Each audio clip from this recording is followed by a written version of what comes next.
Bura prezident administrasiyasının sabiq rəhbəri Ramiz Mehdiyevin dəbdəbəli villasıdır. Statinfonun əldə etdiyi məlumata görə Qəbələnin mərkəzində, dağın ətəyində sıx meşəlikdə yerləşən bu villa kənardan balaca görünsə də əslində rayondakı ən böyük villadır.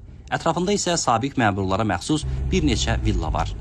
Ətrafı hündür ağaclarla o qədər sıx örülüb ki, kənardan aydın görüntüsünü əldə etməkdə çətinlik çəkdik. Villaya getmək üçün nəzarət postu qoyulub. Həmin postdan yalnız Mehdiyevin ailə üzvləri və villada çalışan işçilər keçə bilər.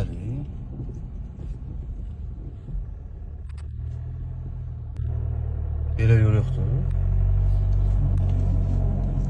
Aydın məsələdir ki, icazə alıb içəri keçməmiz mümkünsüz olduğundan dolayı yolla postdan keçib villanın hündür hasarlarını çəkməyə nail olduq. Təqribən 200 metr irəliyib dağın ətəyi ilə yuxarı qalxdıq. Hündürlüyü 5-6 metr olan daş hasarlardan villanın harda yerləşdiyini görmək mümkünsüzdür. Girişdə 2 nəhəng darvaza var. Villanın əsas girişindən əlavə 4 avtomobil boksu da var. Görünür, Ramiz Mehdiyevin bu villası əvvəllər qonaqlı qaralı olurmuş. Aldığımız məlumata görə Ramiz Mehdiyev sonuncu dəfə ötən il istirahətə gəlib. Bu il yalnız qızı və kürəkəni gəlib. Vaxtilə Mehdiyevin bu villasında tez-tez görüşlər, ziyafətlər təşkil olunmuş. Hazırda villada xadimələr, mühafizəçilər və digər xidmətçilər var.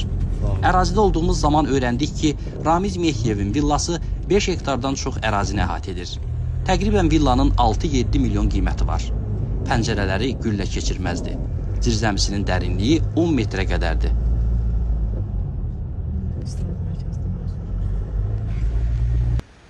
Məlumata görə villa dağın ən ucqar nöqtəsindən belə mühafizə olunur. Villanın tikintisi üçün xüsusi olaraq Avropadan tikinti mütəxəssisləri gətirilib. Villanın arxa tərəfi birbaşa meşəyə açılır. Bu səbəbdən də meşəyə qalxmaq üçün olan yol dəmir şlaqbaumla bağlanıb. Buradan da bağlayıblar, fikir verirsə.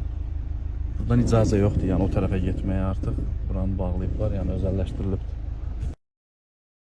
5 mərtəbədən ibarət villa meşənin dərinliyinə doğru inşa olunduğundan hasardan görünmür.